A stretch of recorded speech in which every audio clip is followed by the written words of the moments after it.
Blood చిక్కగా ఉంటేనే ఈ ప్రాబ్లం అండి. బ్లడ్ థిన్నర్స్ వాడేస్తే ఏం ప్రాబ్లమ్ ఉండదని చాలామంది ఓన్‌గా మెడిసిన్ వాడడం నేను చూసాను. సడెన్‌గా వాళ్ళకేదైనా ఆయాసం అని అనిపించినా, చెస్ట్ పెయిన్ వచ్చినా, బ్లడ్ థిన్నర్ ఒకటి వేసుకుంటే సరిపోతుందని వాళ్ళు ఒక టాబ్లెట్ పర్టిక్యులర్‌గా వాడడం అనేది. ఇది ఎంతవరకు నిజమంటారు సార్? ఈ బ్లడ్ థిన్నర్ అనేది ఒక ముఖ్యమైన మెడిసిన్. ఎస్పెషల్లీ హార్ట్ అటాక్ వచ్చిన వాళ్ళకి. ఎందుకంటే ఈ హార్ట్ అటాక్ అనేది వచ్చిన పరిస్థితుల్లో 2, 3 ఈవెంట్స్ జరుగుతాయన్నమాట గుండె లోపల. ఒకటంటే ప్రైమరీలీ ఏమిటంటే గుండెలోని రక్తనాళాల్లో సన్నబడి ఒక చోట బ్లాక్ ఏర్పడుతుంది. ఆ బ్లాకేజ్ వల్ల బ్లడ్ ఫ్లోకి రెసిస్టెన్స్ ఏర్పడుతుంది.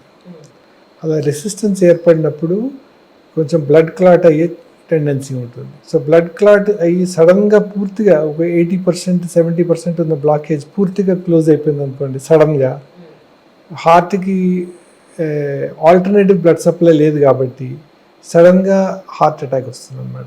బ్లడ్ థిన్నర్ అనేది ఏం చేస్తుందంటే ఆ రక్తం అలా గడ్డ కట్టుకోకుండా కాపాడుతుంది. అలాగే కొలెస్ట్రాల్ మెడికేషన్స్ వాడతాం. ఆ కొలెస్ట్రాల్ మెడికేషన్ అంటే ఈ కొలెస్ట్రాల్ డిపాజిషన్ తగ్గి ఈ బ్లాకేజ్ పెరగకుండా ఈ 50% ఉన్న బ్లాకేజ్ 70% కాకుండా, లేకపోతే 30% ఉన్న బ్లాకేజ్ 60% కాకుండా కాపాడుతుంది అన్నమాట.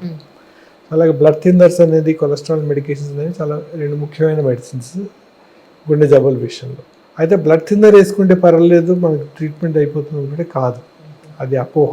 అటువంటి మిస్టేక్ చేయకూడదు. బ్లడ్ థిన్నర్ వేసుకుంటే మంచిదే. బ్లడ్ థిన్నర్ వేసుకొని వెంటనే హాస్పిటల్కి వెళ్ళాలి.